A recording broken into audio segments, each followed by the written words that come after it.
Strong put writing हुई थी। और बैंक निफ्टी का अगर आप देखें करीब करीब 41,475, बैंक निफ्टी जब 41,475 पे है यानी 41,500 के नीचे है, तो इसका जो सबसे एक वैलिड पॉइंट डिस्कशन करने लायक होगा या फिर वो पॉइंट जहां तक ये रिट्रेस कर सकता है वो है 41,372 50 डे एक्सपोनेंशियल मूविंग एवरेज, जिसको इसने कल टेस्ट करके बाइसेक्ट करके क्लोज दिया था।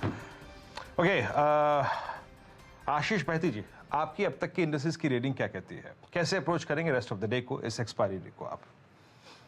जी वीरेंद्र जी, एक अहम लेवल पे इंडेक्स आके खड़ा है। 17,000 एक की लेवल है स्पॉट पे, और हमें लगता है कि जिस हिसाब से 17,670 जो कि इसका 20 टेमा है, एक बेस फॉर्मेशन बन जाना चाहिए। बाउंस बैक प्ले किया जा सकता है करंट लेवल पे इंडेक्स में। हमें लगता है कि यहाँ से एक पुल बैक ट्रेड में देखने मिल सकता है। जो स्टॉप लॉस मेंटेन करना है 17,650 का एक स्ट्रिक्ट एसएल मेंटेन करे। हमें लगता है कि पुल बैक जैसे कल सेकेंड हाफ में देखने मिला था, आज भी वैसा एक पुल बैक देखने मिल सकता है जो कि 17,800 तक के लेवल्स दिखा सकता है। बैंक निफ्टी का भी स्ट्रक्चर उस हिसाब से कंपैरेटिवली मच बेटर है कंपेयर टू निफ्टी।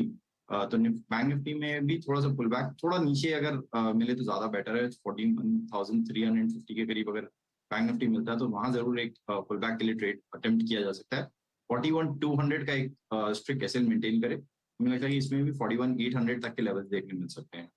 बिल्कुल 17,775 के करीब आज का हाई था। अच्छा देखिए, आज इसलिए हमने मॉर्निंग में एक चीज़ बहुत क्लियर की थी आपको कि आज लॉन्ग ट्रेड्स के फेवर में रिस्क रिवॉर्ड नहीं है। कल था वो, कल काफ़ी स्ट्रॉन्ग था इनफैक्ट, लेकिन आज नहीं था। और मार्केट में रोज़ आपको अपनी रणनीति उस हिसाब से चेंज करनी होगी। और इनफैक्ट 17,825 से 850 एक बहुत स्ट्रॉन्ग रेजिस्टेंस जोन बताया गया था आपके लिए। 17,775 से ही घूम गया वहाँ पर, और 17,850 पर 50 डे मूविंग एवरेज निफ्टी का लास्ट जो मेजर एवरेज है वो प्लेस्ड है। 17,800 पर कल भारी कॉल राइटिंग हुई थी और 20 रुपये का वहाँ प्रीमियम था। अब वो जो कॉल राइटिंग थी वो इनफैक्ट और वहाँ पर ऑलमोस्ट डबल हो गई है। अब करीब करीब 2 करोड़ का ओपन इंटरेस्ट वहाँ पर हो गया आपके लिए। और बाय जोन कहाँ पर है? देखिए, बाय जोन के अब हम धीरे धीरे करीब जा रहे हैं। 17,625 से 17,650 वो बाय जोन था। अगर उस लेवल पर थोड़ी स्टेबिलिटी आती है, या तो थोड़ा सा आप कोशिश करें तो अभी भी ट्राई कर सकते हैं, लेकिन 650 के करीब तो ऑब्वियसली आपको ट्राई करना ही चाहिए। और 17,600 का स्टॉप। बैंक निफ्टी काफ़ी इंटरेस्टिंगली प्लेस्ड है, 41,445 इस समय बैंक निफ्टी। और एग्जैक्ट जो हाई लेवल था आज का, वहाँ से प्रॉफिट टेकिंग सुबह मेंशन भी था वो लेवल, लेकिन लोअर लेवल पर 350 से 41,350 ये एक मेक और ब्रेक लेवल है। यहाँ से अगर पहले घूम गया तो मेरे ख्याल से एक बैंक निफ्टी में वापस एक आपको रैली दिख सकती है। लेकिन अभी के लिए मार्केट का मूड थोड़ा ख़राब हुआ है, और थोड़ा सा अदानी स्टॉक जो गिरे हैं, अदानी एंटरप्राइजेस खास तौर से, उसने थोड़ा मूड बिगाड़ा है मेरे ख्याल से। 4-4.5% अदानी एंटरप्राइज गिरा। अंबुजा सीमेंट भी करीब करीब 2% इस समय नीचे गिरा। चलिए काम करते हैं, अब फ्रेश ट्रेड्स लेना शुरू करते हैं इस समय की। राजेश जी, आपकी इस समय की कन्विक्शन ट्रेड्स क्या होंगी? अनुज जी, एक थोड़ा सा कॉन्ट्रा प्ले करूंगा मैं, क्योंकि जहां करेक्शन हुआ है वहां पे बाय करूंगा। तो आज कॉन्ट्रा कॉल रहेगा सिप्ला। मेरे हिसाब से सिप्ला में जो कनेक्शन था दैट सीम्स ओवर। एक C9 ट्रेडिंग फॉर्मेशन होता है टेक्निकल में, तो वो यहाँ पे दिखता है। तो इससे ओवरसोल्ड रैली से हम बाउंस प्ले करेंगे। 884 स्पॉट पे दिख रहा है, तो आपको बाय करना है 880 के ऊपर। 870 का स्टॉप लॉस। सामने मुझे लगता है 900 से लेके 910 तक का एक पुल बैक मिलेगा। अगर मुझे सेल करना है तो देखिए, यहाँ पे आप बालकृष्ण इंडस्ट्रीज, ये एक मैंने लगा के रखा है। बालकृष्ण इंडस्ट्रीज अगर आपको बेचना है तो यहाँ पे आपका स्टॉप लॉस होगा 2040 का। एक सीरियस ब्रेकडाउन दिखता है आज यहाँ पे। मेरे हिसाब से इसका टारगेट होना चाहिए करीबन 1970 का। तो 50 पॉइंट का फॉल बालकृष्ण में मिलना चाहिए। तो sell in Balkrishna and buy in Balkrishna. एक मिड कैप इंडेक्स भी अब हल्का सा थोड़ा ऊपरी लेवल से हल्का हुआ है। एडवांस डिक्लाइन हालांकि अभी भी फेवर में है, लेकिन देखिए एक थोड़ा सा नीचे निक ज़रूर आया है, आपको क्लियरली दिखाई देगा। तो थोड़ा नज़र रखेंगे उसके ऊपर। चलिए अब विकास सालुंके को भी जोड़ लेते हैं। विकास जी, गुड मॉर्निंग, आपकी ट्रेड्स? गुड मॉर्निंग अनुज जी। देखो, मेरे दोनों पे बाय साइड रहेगा। पहले मेटल स्पेक्स पे रहेगा स्टील अथॉरिटी, सेल यहाँ पे बाय करना है। 88 के आसपास ट्रेड कर रहा है। ऊपर में मुझे लगता है 96 के आसपास के टारगेट यहाँ पे बनते हुए देखने मिलेंगे। 85 का स्टॉप लॉस यहाँ पे रिकमेंड करूंगा। और दूसरा रहेगा एमसीएक्स। एमसीएक्स में एक अच्छा ब्रेकआउट पॉइंट आ चुका है। 1490 के ऊपर उसका एक ब्रेकआउट पॉइंट था। अभी उसके ऊपर ट्रेड कर रहा है, तो मेरे ख्याल से यहाँ पे बाय करना चाहिए। ऊपर में 1570 के आसपास के टारगेट यहाँ पे एमसीएक्स स्पेक्स में आते हुए देखने मिलेंगे और 1460 का स्टॉप लॉस याद रखें। ओके M6 आपके स्किप पे 4097। विकास जी के दोनों ट्रेड जो हैं वो लॉन्ग साइड पे हैं। वो अगर आप देखें इस जोन को एक लॉन्ग ट्रेड पिक करने के लिए रिस्क बॉर्डर इशू के लिहाज से अच्छा मान रहे हैं।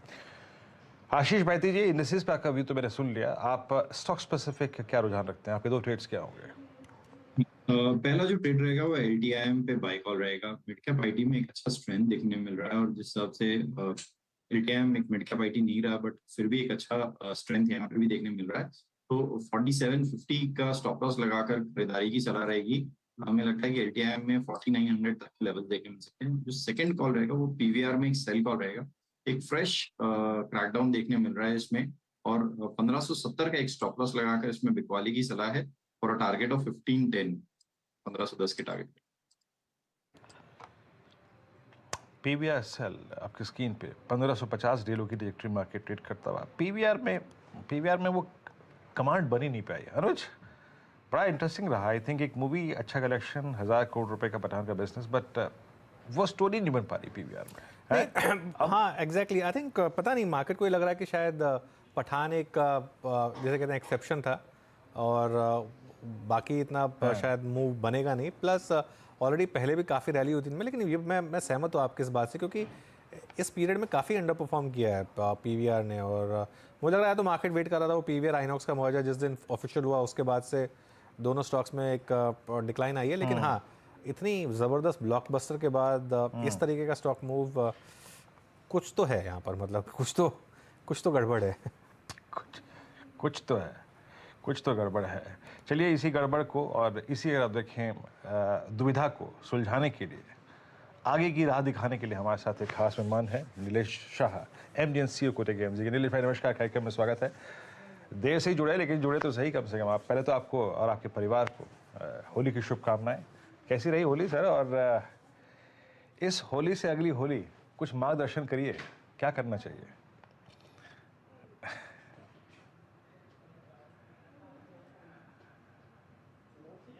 सा ऑडियो का दिक्कत आ रही है वीरू, एक काम करेंगे, वापस कोशिश करेंगे नीलेश भाई से संपर्क साधने का। अभी मुझे लग रहा है कि थोड़ा सा, नीलेश भाई सुन पा रहे हैं क्या आप हमें? हाँ अनुज भाई, Okay. Sorry I didn't realise ये क्वेश्चन मेरे लिए था। नहीं नहीं नीलेश भाई, गुड मॉर्निंग। पहले तो वापस आपको इंट्रोड्यूस कर देता हूँ।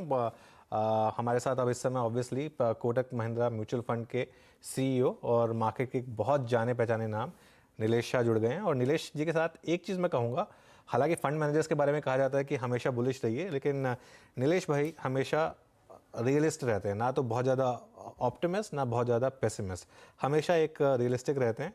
तो नीलेश भाई गुड मॉर्निंग। सबसे पहले तो होली की शुभकामनाएं। कैसा रहा आपका पर्व और मार्केट को लेकर अब आपका क्या व्यू है? थैंक यू अनुज भाई, आप और CNBC आवाज के सभी दर्शकों को होली की शुभकामनाएं। जैसे होली में अनेक रंग है, कहीं लाल है कहीं हरा है, वैसे ही मार्केट में भी दोनों रंग है, कभी लाल कभी हरा। बिल्कुल। इस बार भी होली का पर्व काफी अच्छा रहा। दोस्तों के साथ मिलके होली मनाई और एक प्रण लिया कि जैसे होलिका में हम जो दहन करते हैं बुरी चीजों का, वैसे हम भी अपने जीवन में बुरी चीजों का दहन कर सके। ओके चलिए ठीक है, बिल्कुल। और ये प्रण लेना चाहिए होलिका दहन वाले दिन। तो इस समय आपको क्या लग रहा है नीलेश भाई, क्योंकि मार्केट को लेकर काफ़ी लोगों में काफ़ी एक ये रहा है इशू कि पैसा नहीं बन रहा है, मतलब ब्रॉडर मार्केट खास तौर से इतना आउट परफॉर्म नहीं कर रही है। निफ्टी पिछले ऑलमोस्ट 2-2.5 साल से कहीं मूव नहीं किया है। अगर आप अक्टूबर 2021 से देखेंगे तो निफ्टी कहीं नहीं गया है। और with in Nifty also individual stocks भी कभी कोई सेक्टर चल रहा है कभी कोई चल रहा है, एक सेक्टर रोटेशन रहा है, लेकिन ओवरऑल मार्केट कहीं नहीं गया है पिछले 1.5 साल में। आपका क्या व्यू है अब? अनुज भाई, मार्च 2020 से अक्टूबर 21 के बीच में मार्केट ने बहुत ज्यादा रिटर्न दे दिया था। तो एक कंसोलिडेशन फेज अभी चल रहा है और इस वक्त अगर हम देखें तो बहुत सारे फैक्टर्स हैं जो एक दूसरे को निगेट कर रहे हैं। यूएस में एक तरफ देख रहे हैं, फेड चेयरमैन कहते हैं रेट्स और ऊपर जाएंगे। अब अगर यूएस यील्ड 6% के आसपास जाएगी तो स्वाभाविक है कि इक्विटी मार्केट के वैल्यूएशन के ऊपर इम्पैक्ट आएगा। कल भारत में भी हमने पहली बार काफी दिनों के बाद कर्व इन्वर्जन होते देखा, जहां पे 1 साल की ट्रेजरी बिल यील्ड 10 साल की गवर्नमेंट सिक्योरिटीज के ऊपर थी। कॉर्पोरेट नतीजों में भी कुछ कंपनीज के नतीजे अच्छे हैं, कुछ सेक्टर जैसे बैंकिंग के नतीजे अच्छे हैं, कई जगह पे वीकनेस है। तो इस वक्त मेरे हिसाब से मार्केट एक कश्मकश में है, ऊपर नीचे हो रहा है, और जैसे जैसे इवेंट घटेगी, जैसे जैसे अपनी अर्निंग्स के फंडामेंटल्स वैल्यूएशन के साथ कैचअप करेंगे, तब जाके मार्केट में ऊपर जाने की राह बनेगी। ओके, तो नीलेश भाई फिर तो इक्विटीज के लिए बहुत टफ है ना, अगर आपको फिक्स इनकम में ही 8%, 8.5% रिस्क फ्री मिल रहा है, तो मैं फिर लगाऊं क्यों पैसा आप इक्विटीज में? ये एक जेन्युइन क्वेश्चन है। ये बहुत ही इंपॉर्टेंट सवाल है अनुज भाई, और आपने बिल्कुल सही फरमाया कि अगर मुझे डेट में 8-8.5% रिटर्न निकल रहा है तो मैं इक्विटी में क्यों निवेश करूं। और इसीलिए हम हमेशा लोगों को कहते हैं, आप अपनी एसेट एलोकेशन को फॉलो करिए, सारा पैसा इक्विटी में मत लगाइए अगर आपकी risk factors, risk profile permission नहीं देती। इस वक्त भी हमें लगता है आने वाले 1 साल का अगर व्यू ले तो शायद डेट फंड और इक्विटी फंड के रिटर्न में कोई बहुत बड़ा अंतर नहीं होगा। बट अगर आप 5 साल का लेके निवेश कर रहे हैं तो चांसेस है कि इक्विटी के रिटर्न डेट से अच्छे रहेंगे। तो आपका जो शॉर्ट टर्म पैसा है, जो कंजर्वेटिव रिस्क प्रोफाइल के अनुसार निवेश करना है, उसे डेट में लगाइए, वहां पे ब्याज की दरें काफी अच्छी हो गई है। और जो लॉन्ग टर्म पैसा है, रिस्क प्रोफाइल वाला पैसा है, उसे इक्विटी में लगाइए। अच्छा नीलेश जी, अब इस बार की जब अर्निंग्स आएंगे, मैं आई थिंक उसी के प्रोस्पेक्टिव से आपसे प्रश्न पूछना भी चाह रहा था कि लास्ट रिपोर्टेड अर्निंग तक जब हमने ऑल टाइम हाई भी क्रिएट किया था 18,800, निफ्टी बैंक ने लीड किया था और अर्निंग्स बहुत अच्छी थी। लेकिन आज जो इनफैक्ट एसबीआई वाली खबर है कि उन्होंने टीयर 1 जो पैसा उठाया, रेस किया, उसका दर थी अप्रॉक्सीमेटली, कूपन जो था वो 8.25, 8.25 पे अगर आप देखें, अगर एसबीआई पैसा उठा रहा है इस बार की अर्निंग्स में, आपको लगता है कि बैंकों के एनआईएम्स फ्लैट या फिर अब थोड़ा सा श्रिंक होने शुरू हो जाएंगे? बेस्ट जो था हम वो लास्ट रिपोर्टेड अर्निंग तक देख चुके हैं, और उसको बाजार कैसे लेगा, आपकी राय? वीरेंद्र भाई, पहले मैं 81 बॉन्ड्स के बारे में कहना चाहूंगा। महाभारत में एक शिखंडी करके पात्र था, औरों के लिए वो पुरुष था, बट भीष्म पितामह के लिए वो पूर्व जन्म की स्त्री थी। 81 बॉन्ड्स फाइनेंशियल मार्केट के शिखंडी है। यहाँ पे जब निवेशक निवेश करता है तो उसे वो बॉन्ड गिनता है, डेट गिनता है, और जब इसे इश्यू करता है तो वो उसे रिस्क कैपिटल में काउंट करता है। तो 81 बॉन्ड शिखंडी है फाइनेंशियल इंस्ट्रूमेंट्स के, उसकी परिभाषा निवेशक के लिए अलग है और इश्यूअर के लिए अलग है। तो एसबीआई ने जो 81 बॉन्ड्स रेज किया है, उनकी वजह से उनकी कैपिटल एडिक्वेसी बढ़ेगी और उस वजह से रिटर्न ऑन इक्विटी बढ़ सकता है। उन्होंने जो डेट दी, जो कूपन रेट दिया है, वो भले फिक्स्ड डिपॉजिट रेट से ऊपर है, बट इक्विटी के सामने बहुत ही कम है। मेरे हिसाब से बैंकिंग क्षेत्र में अभी भी प्रॉफिटेबिलिटी ग्रोथ जारी रहेगी। जितनी तरह से लोन के रेट बढ़े हैं, उस तेजी से डिपॉजिट के रेट नहीं बढ़े हैं। अगर लिक्विडिटी रीजनेबल रहती है तो मेरे हिसाब से बैंक्स के नतीजों में अभी भी तेजी बरकरार है। नीलेश भाई, वो शिखंडी का रोल किसने प्ले किया था, आपको याद है महाभारत में? मुझे याद है एक्चुअली, गुफी पेंटल ने, हाँ बिल्कुल, पेंटल, वो गुफी पेंटल के भाई, गुफी पेंटल ने शकुनी का रोल किया था और पेंटल ने वो शिखंडी का, और एक और सुदामा का रोल भी उन्होंने प्ले किया था उसमें। दोनों रोल प्ले किए थे। बहुत अच्छे तरीके से एक्सप्लेन किया आपने और महाभारत की याद दिला दी। मतलब उससे बेटर सीरियल आया नहीं कोई इस देश में, मैं ये बात कहूँगा। वो मतलब वो उसका गाना, वो जो बी आर चोपड़ा ने जो लिखी, वो महेंद्र कपूर की वॉइस में, वो सारे के सारे इतने सब लाइफ के आपके सार मिल जाएंगे ना अगर आप उन गानों को बार बार सुनेंगे तो। हाँ वीरू बोलिए। पता है अनुज, ये बात मैं कभी कभी स्क्रीन पे कहना चाहता था। मैं बहुत छोटा था, मेरे ख्याल से मैं होऊंगा नर्सरी या केजी में या फिर फर्स्ट में होऊंगा। जिस दिन महाभारत का प्रीमियर शो था, मैं अपनी मदर के साथ ट्रेवल कर रहा था एक बस में। उस बस में सिर्फ कंडक्टर और ड्राइवर को छोड़ के हम ही 2 जने थे। बहुत जरूरी काम था। पूरा शहर बंद, बिल्कुल बंद। नहीं वो एक आदमी नहीं था सड़क पर, ग्राउंड में, गली में। वीरो वो टाइम याद था है ना, वो आज तक वो दृश्य। बिल्कुल वो टाइम था। देखिए कैसे टीवी चेंज हुआ है। उस समय पे अगर आपको महाभारत देखनी है तो संडे को 10 बजे आपको टीवी के सामने बैठना पड़ेगा और कोई ऑप्शन नहीं है, और फैमिली के साथ बैठना पड़ेगा। फैमिली को वो टाइम आपको देना पड़ेगा। अभी तो क्या आप यूट्यूब पर जब मर्जी देख लें, आपको कंटेंट आपके पास आता है। और अब पहले वो ज़माना था जिसमें आपको कंटेंट के पास जाना पड़ता था। तो ये एक फ़र्क है। खैर ये बातें तो होती रहेंगी। नीरज भाई, मार्केट की थोड़ी और बातें कर लेते हैं। इस समय फिर आप कहाँ पैसा लगा रहे हैं आप, क्योंकि डोमेस्टिक म्यूचुअल फंड लगातार उनको पैसा मिल रहा है, आप कहाँ लगा रहे हैं इस समय पैसा? इस वक्त जब हमारे पास पैसा आ रहा है वो एसआईपी के जरिए काफी आ रहा है, और वहां पे भी म्यूचुअल फंड डिस्ट्रीब्यूटर्स ने बहुत अनोखा काम किया है। जब मार्केट की रेंज थोड़ी महंगी हो जाती है तब एसआईपी माइनस रिडम्पशन होके पैसा आता है। महीने में 1 से 3 हजार करोड़ हमें निवेश करना पड़ता है। पर जैसे मार्केट में थोड़ी गिरावट आती है, वैल्यूएशन रीजनेबल लगते हैं, तो एसआईपी प्लस सब्सक्रिप्शन आ जाता है और महीने में हम 20-25 हजार करोड़ लगा रहे हैं। तो ये जो म्यूचुअल फंड डिस्ट्रीब्यूटर्स ने निवेशकों को हैंड होल्ड किया है, उनकी जिस तरह से तालीम ली है वो बहुत ही अच्छी है। इस वक्त हम बॉटम अप सिनारियो से निवेश कर रहे हैं, इंफ्रास्ट्रक्चर सेक्टर में निवेश कर रहे हैं, बिकॉज जनरली इलेक्शन के पहले इंफ्रास्ट्रक्चर सेक्टर में स्पेंडिंग बढ़ती है और एग्जीक्यूशन काफी तेजी से होता है। दूसरा एक सेक्टर है आईटी सेक्टर, जहां पे बॉटम फिशिंग कर रहे हैं। अभी भी ऐसा नहीं है कि ये आईटी क्षेत्र की बॉटम बन गई है, बट हमें लगता है यहाँ से धीरे धीरे एक्यूमुलेट करना चाहिए। तीसरा sector banking and financial services क्षेत्र है।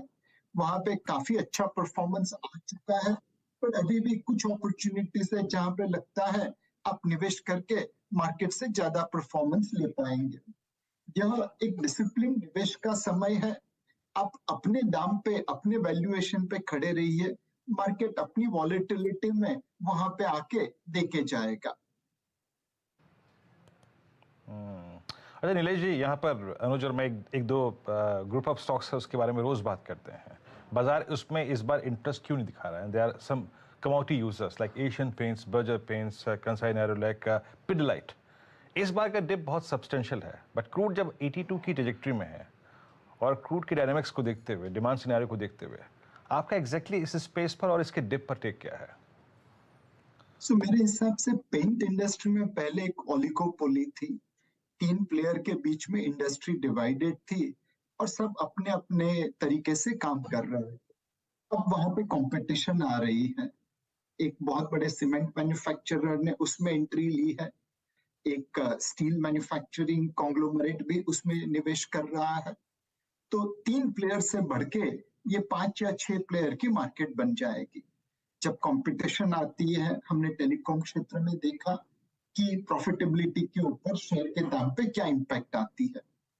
तो मेरे हिसाब से कुछ स्टॉक ऐसे जहां पे ओलिगोपोली थी, ड्यूओपोली थी, वहां पे कंपटीशन की वजह से मार्केट ये आगाह कर रहा है कि शायद उस क्षेत्र में उतनी प्रॉफिटेबिलिटी नहीं बनी रहे जैसे पहले बनी थी।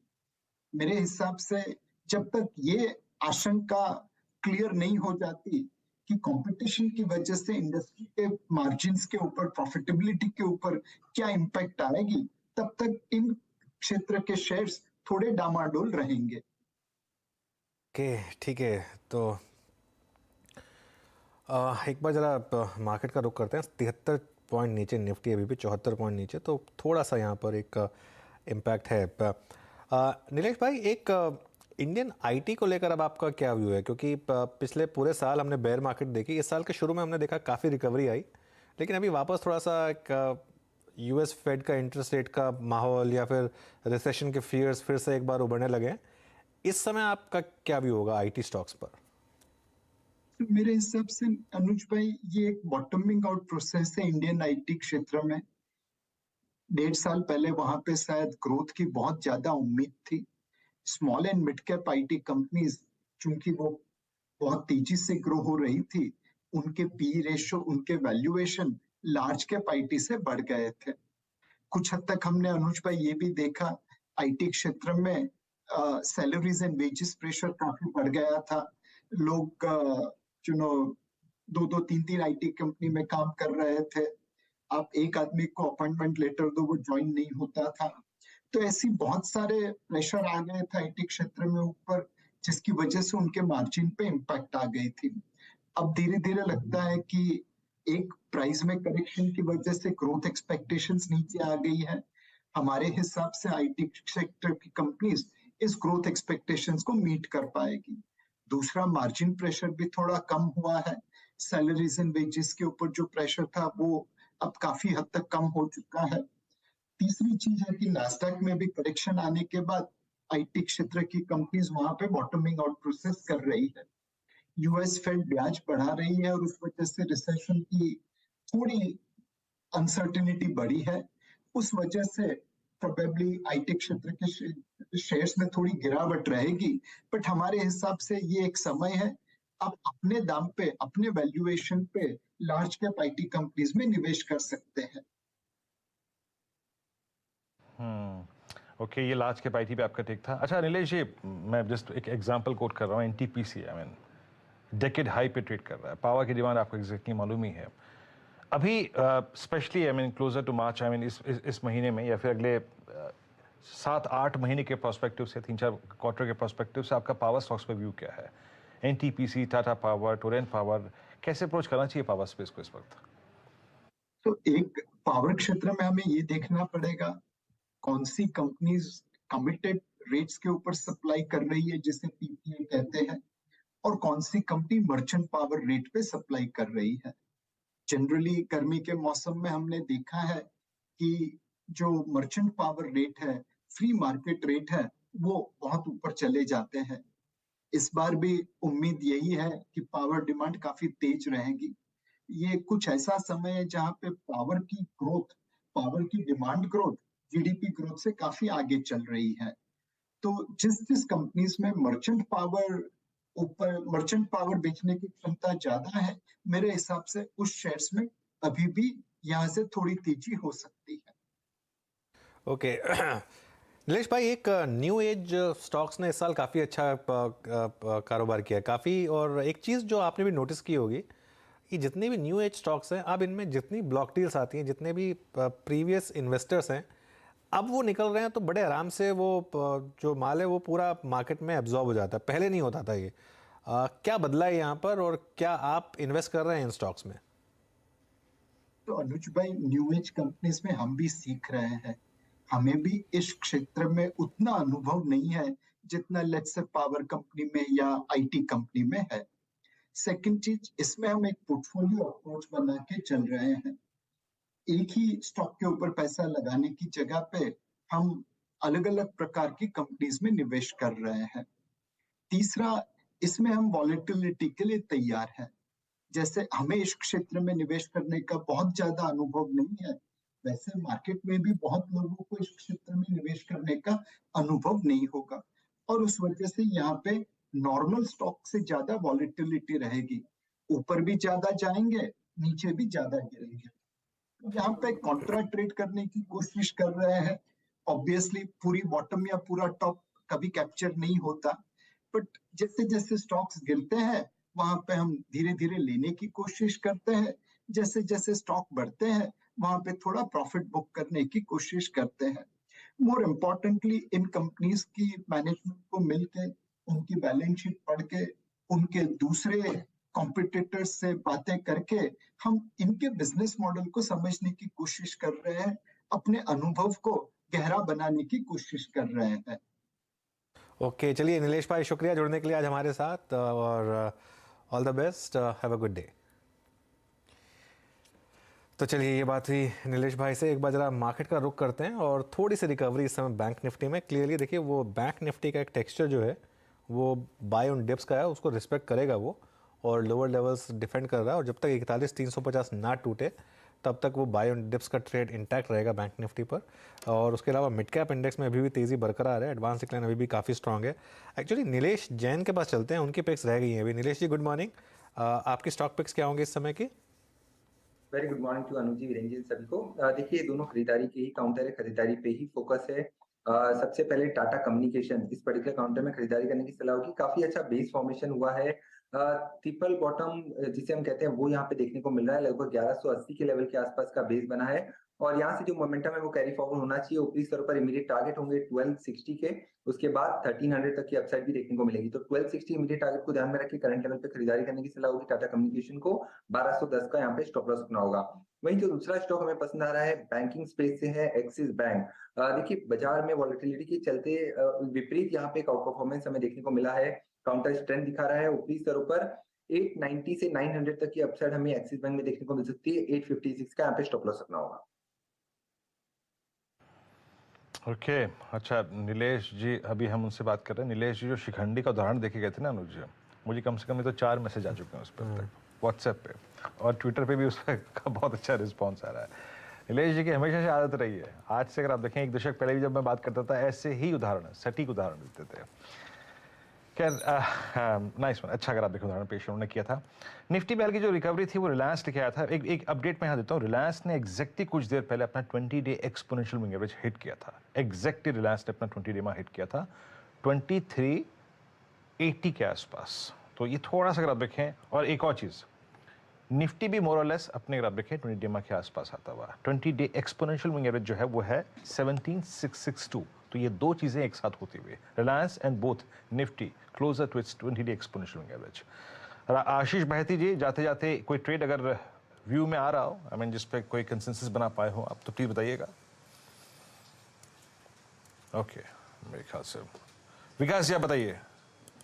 जी हाँ बिल्कुल। आज दूसरा जो ट्रेड है जो हमने हमारे फॉर्म में भी 2023 में हमने रिकमेंड किया था स्टार्ट ऑफ द मंथ में, स्टार्ट ऑफ द ईयर में, पीएनबी हाउसिंग फाइनेंस, जहां पे हमने बोला था कि 500 के ऊपर जैसे निकला वहां पे एक अच्छा ब्रेकआउट पॉइंट निकला था और वहां से अच्छी रैली देखने मिली और वो कंटिन्यू होते हुए आज उस 640 के आसपास ट्रेड करते हुए देखने मिल रहा है।